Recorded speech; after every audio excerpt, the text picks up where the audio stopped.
Bonjour bien-aimé. Bienvenue dans ce moment sacré. Avant de commencer, je t'invite à ajuster ta posture. Dépose tes fardeaux, relâche tes épaules. Respire profondément. Tu n'as pas besoin de te battre pour attirer l'attention de Dieu, il est déjà là, penché vers toi avec un amour infini. Aujourd'hui, nous allons parler du combat spirituel. Souvent, ce mot fait peur. Il évoque l'obscurité, la lutte, l'épuisement. Mais en Christ, le combat ne commence pas par une panique, il commence par une paix qui surpasse toute intelligence. Écoute ces paroles de 2 Timothée 1h7, car ce n'est pas un esprit de timidité que Dieu nous a donné, mais un esprit de force, d'amour et de sagesse. Médite sur cela un instant. La peur n'est pas ton héritage. L'angoisse face à l'ennemi n'est pas ta portion. Si tu te sens oppressé, si tu as l'impression de traverser une tempête invisible, sache que la victoire ne dépend pas de ta vigueur, mais de ta position en Jésus-Christ. Prends une inspiration lente, et expire tout le stress de la journée. Nous entrons ensemble dans la lumière. Le combat spirituel, ce n'est pas chercher le diable partout. C'est chercher Dieu en tout. Souvent, nous nous épuisons parce que nous pensons que le combat se passe sur le plan humain. Nous luttons contre les circonstances, contre des personnes, contre nos propres échecs. Mais la Bible nous rappelle que nos armes ne sont pas charnelles. Le véritable combat, c'est celui de la vérité contre le mensonge. L'ennemi ne possède qu'une seule arme réelle, l'illusion. Il veut te faire croire que tu es seul. Il veut te faire croire que Dieu t'a abandonné à cause de tes fautes. Il veut te faire croire que le chaos a le dernier mot. Mais regarde à la croix. Le combat spirituel, c'est simplement l'exercice de la victoire que Jésus a déjà remportée.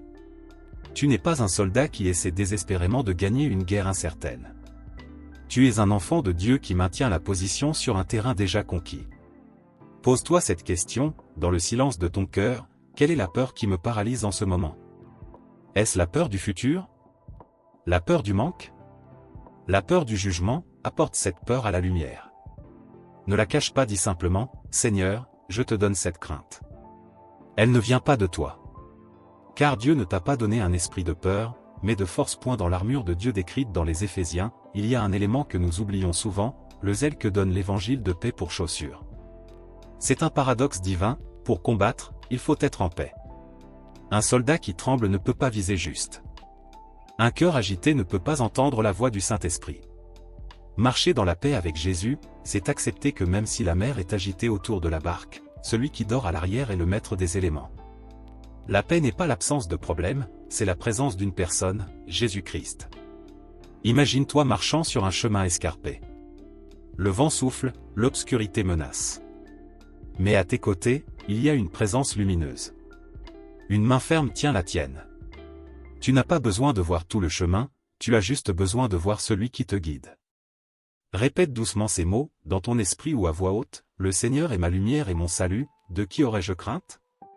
Le Seigneur est le rempart de ma vie, devant qui tremblerais-je? Sens la tension quitter ton corps. La force de Dieu coule en toi. Ce n'est pas une force brutale, c'est une force tranquille. C'est l'assurance que ton identité est scellée dans le ciel, hors de portée de toute attaque. Entrons maintenant dans un temps de prière profonde. Je vais dire ces paroles, et je t'invite à les faire tiennes, à les laisser infuser ton âme. Bien-aimé, si tu écoutes cette vidéo aujourd'hui, ce n'est pas un hasard. Peut-être que tu ressens une fatigue intérieure que tu n'arrives pas à expliquer. Peut-être que tu te sens bloqué, confus, oppressé, ou simplement vidé sans raison apparente. Ou peut-être que tu veux simplement comprendre ce qu'on appelle le combat spirituel, sans tomber dans la peur, les excès ou la confusion. Alors prends une respiration profonde. Tu es au bon endroit.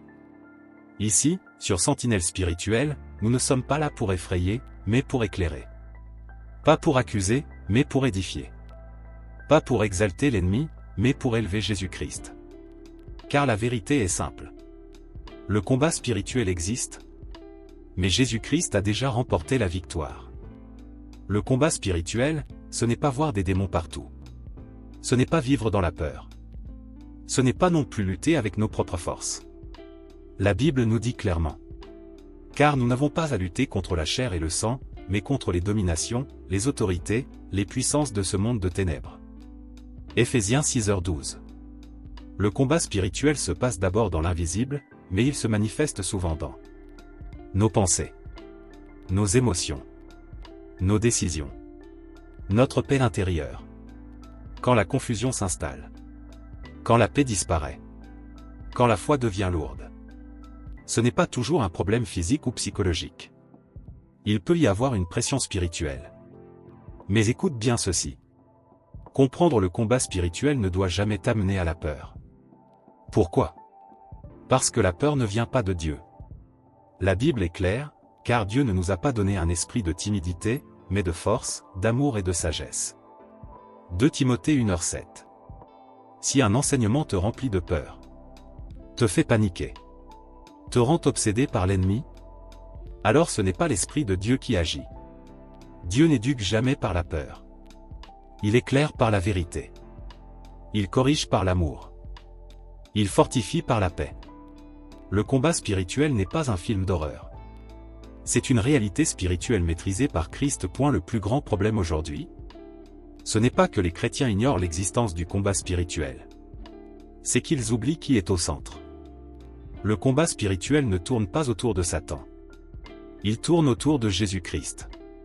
La Bible déclare: il a dépouillé les dominations et les autorités, et les a livrées publiquement en spectacle, en triomphant d'elles par la croix. Colossiens 2h15. Cela veut dire une chose essentielle. La victoire est déjà acquise. Nous ne combattons pas pour gagner. Nous combattons à partir de la victoire de Christ. Quand tu comprends cela, la peur disparaît. Et la paix s'installe. Beaucoup de croyants vivent des blocages. Blocage financier. Blocage spirituel. Blocage émotionnel. Blocage dans la prière. Et très souvent, ils se condamnent eux-mêmes. Mais Jésus ne condamne pas.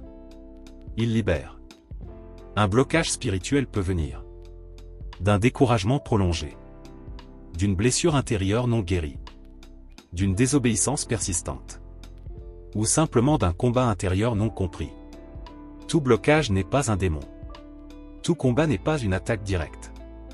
Parfois, Dieu permet un combat pour nous faire grandir, pour nous enseigner, pour nous repositionner.